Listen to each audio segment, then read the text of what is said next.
What's up, good people?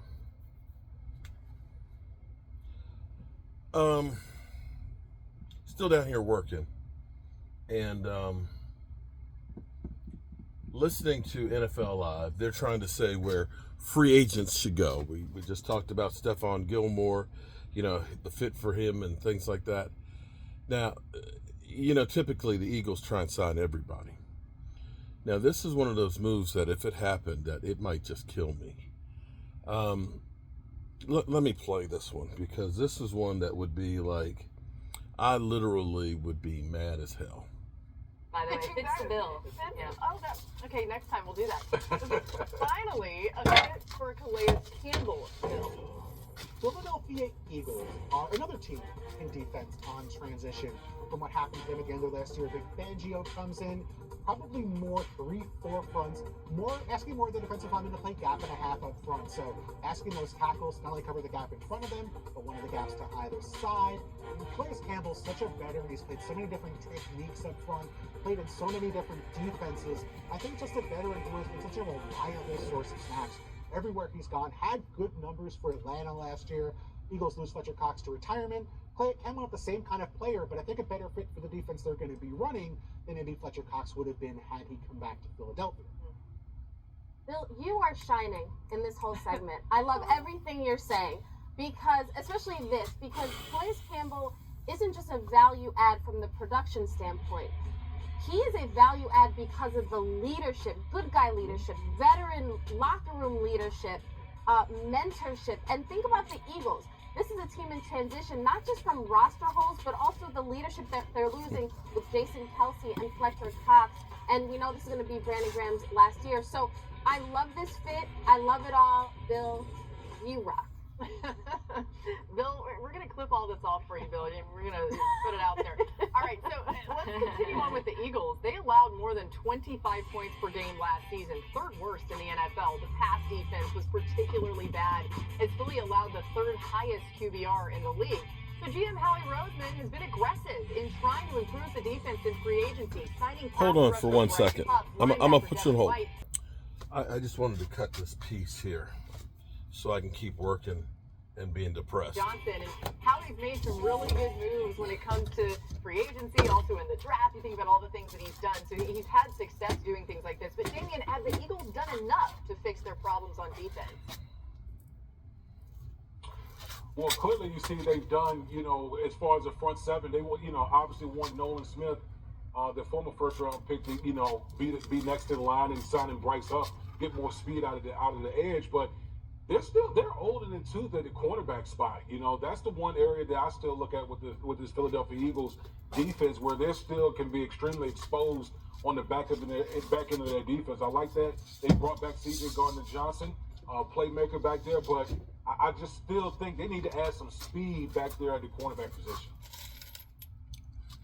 Yeah, I agree with Damian. Up front, Bryce, I thought that was a really interesting addition because in a small sample size with the Jets, he was fantastic rushing the passer. I don't know how complete his skill set is, and I think his role is yet to be determined by what happens with Hassan Reddick, whether he gets traded. But by and large, I think they're pretty solid up front. They did make a bunch of additions at linebacker. Devin White has had a bit of a mixed record. He's excellent as a blitzer. There's been games where I've loved his run defense. There's been games where he struggled in coverage. That's another area I would still consider adding at in the draft. Of course, Jacoby Dean comes back from injury, but corner is the position that really jumps out to me on this roster as one that they need to get younger at, to Damian's point, with James Bradbury and Darius Slay getting a bit older. And I think at 22, where they're picking, Laura, they're well situated to take one of the top 3 or 4 corners in an offense-heavy draft. Name I really like for them, I'll just throw it right now. Cooper Jean out of Iowa. Some view him as a safety. I think he is a terrific zone corner, a really good fit for Vic Fangio's scheme. So that's a pick. If I was an Eagles fan, I'd be really excited about, because it would signal sort of a transition to a youth movement on the back end. Yeah, we'll keep an eye on that. And a really good point, too, that they could kind of shore some of this up in the draft, and maybe they will. Well, when you look at all the Eagles' moves in free agency, what's your takeaway so far? Panic. we've all had that breakup or that rough patch that causes you to dye your hair, maybe cut your hair off in other cases. Maybe you change your wardrobe, you start going to the gym. It feels like that's what happened to the Eagles after the losing streak at the end of the year, right? Like, they've done things they would never have done under Howie Roseman. They go out and sign Saquon Barkley. They give Devin White an off-ball linebacker position they really don't value a one-year deal for meaningful money. They didn't want to give C.J. Gardner-Johnson a multi-year deal last offseason. He gets hurt. They bring him back on a multi-year deal anyway. Kind of feels like they saw the end of that season and didn't just evaluate it as, hey, we had a rough stretch, we need to improve our roster, but just, we need to reconsider our ideas of roster construction. Maybe we're not valuing running back and linebacker appropriately. Maybe we need a more well-rounded team than the team we had last year, because that team did not hold up when we got to December and January. Yeah, the Barkley signing took me by surprise for similar reasons. I would have expected that contract for him.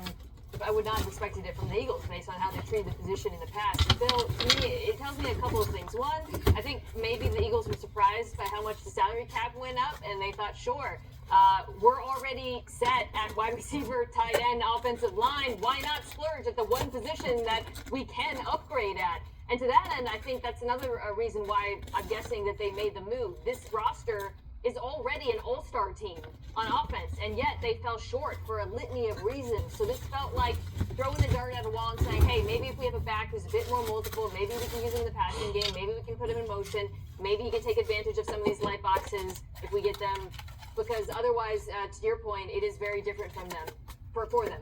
Yeah, man, I'm just now wanting to know what everybody dyed their hair after breakup. I think I cut bangs one time. Bad look for me. Time for one more thing before we go. We checked in with Saquon Barkley, who we're talking about, whose daughter absolutely wrote. So, didn't mean to turn that off. So, are we detecting some panic in with the Eagles right now? Huh. I think that's what they're kind of saying, that they kind of looked at things and said, this shit's not good. And that's why they made some of the moves that they made. That's an interesting take on that. So hang on one second.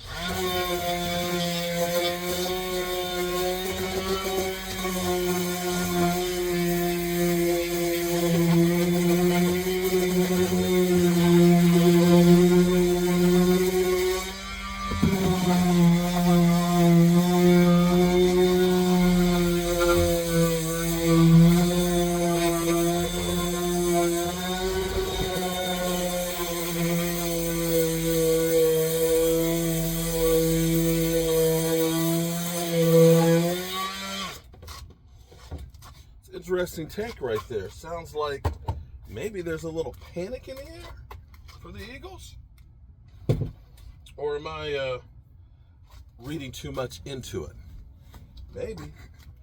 All right, good people. I got my cabinet put together here for Mama. She'll be happy as pie. And I get this thing painted and get this thing put up tonight, and then it'll be really a big surprise for her. I'm Mark Holmes, and as always, I appreciate you guys being here. And hopefully they're right about the Eagles after choking when they had everything last year. That there's a little bit of panic in Eagle Land. Peace out.